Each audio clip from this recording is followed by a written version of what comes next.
자영업자는 금융위기라. 사실일까요? 일단 말입니다. 일단 지표를 보면 저는 사실이라고 봅니다. 점점 상황이 커져요. 1월에서 9월까지 자영업자 대위 변제율입니다. 대위 변제율 간단한 내용이에요. 말은 어려운데요. 예, 정부가 대신 갚은 비율을 말합니다. 정부가 대신 갚은 비율.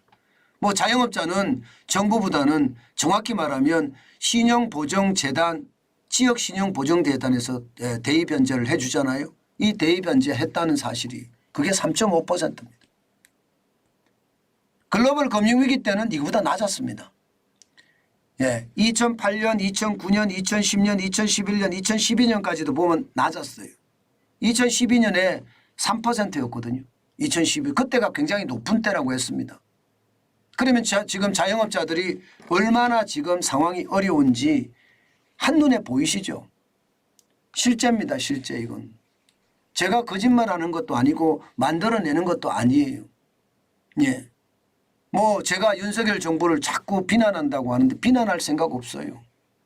자유민주주의와 시장경제를 끌고 가는 사람들, 예, 저는 저하고 코드도 맞잖아요. 자유민주주의와 시장경제라는 그 코드 말입니다. 저는 좌파 우파 모르겠고요. 자유민주주의와 시장전쟁이 저에게는 최고거든요. 여기에 실사구시를 선택해서 우리가 부자 되는 게 가장 중요한 요소거든요. 그런데 보시는 것처럼 자영업자들이 지금 돈을 못 갚아요. 못 갚는 비율이 이렇게까지 늘어납니다. 작년에 말입니다. 5,076억 원이었습니다. 지금 1월에서 9월까지 1조 2,207억 원이에요. 이 정도면 여러분 자영업자들이 지금 폭망하고 있다. 자영업자는 이미 금융위기다. 이렇게 해도 뭐 손색이 없겠죠. 제가 봐서는 그렇습니다. 최악의 상태입니다. 이 정도면 진짜 버티지 못한다는 이야기가 나올 만도 합니다. 2018년만 하더라도 대입변제율 2%밖에 안 됐어요. 게다가 금액도 3,849억 원밖에 안 됐어요. 지금은요 천문학적인 숫자입니다. 1조 2,207억 원. 진짜 장난 아니잖아요. 제가 여러분들에게 코로나19의 통제 방역이 엄청나게 심할 때 제가 목이 터져라 외쳤습니다. 지금처럼 하면 안 된다고.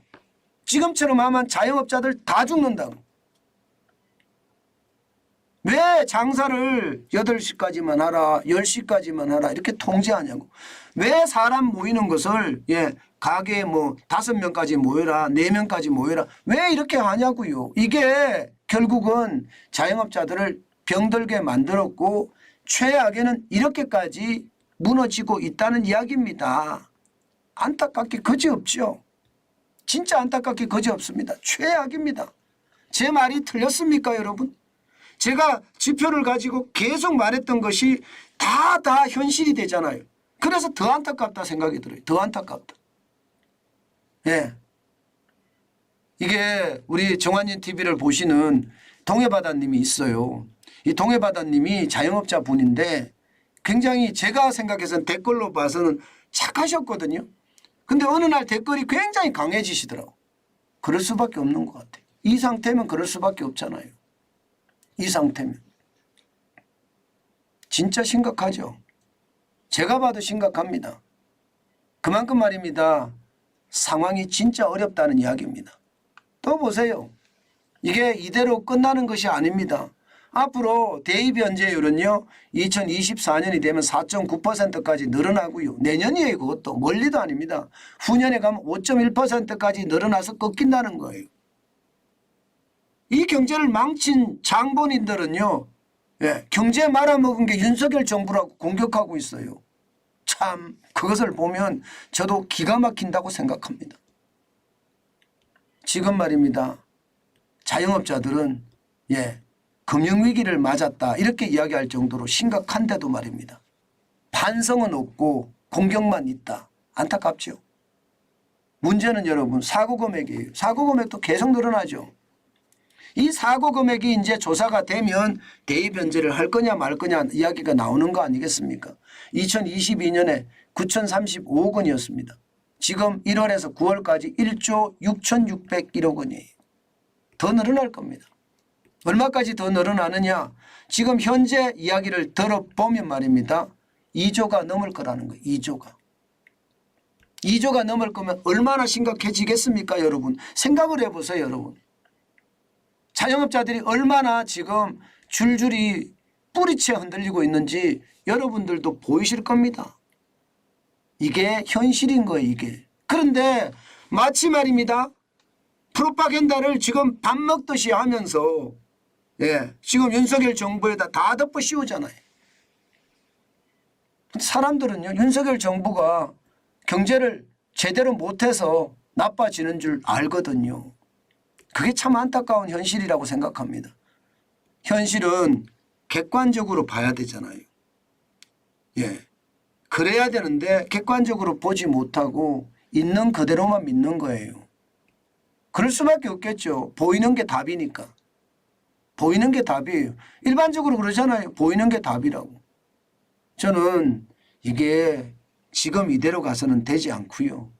진짜 전향적인 개혁 정책을 윤석열 정부가 단행을 해야 합니다.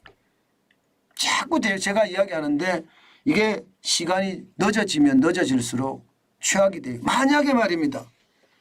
내년 총선을 했는데 이게 과반을 차지 못했어요. 그러면 윤석열 정부 할 게 없어요. 할 게 없습니다. 그렇게 되면 나라도 진짜 웃기게 되고요. 야당 지금 주장하는 걸 보면 대부분 사회주의 그런 주장들이 많잖아요. 그런 거 다 해줘야 되거든요.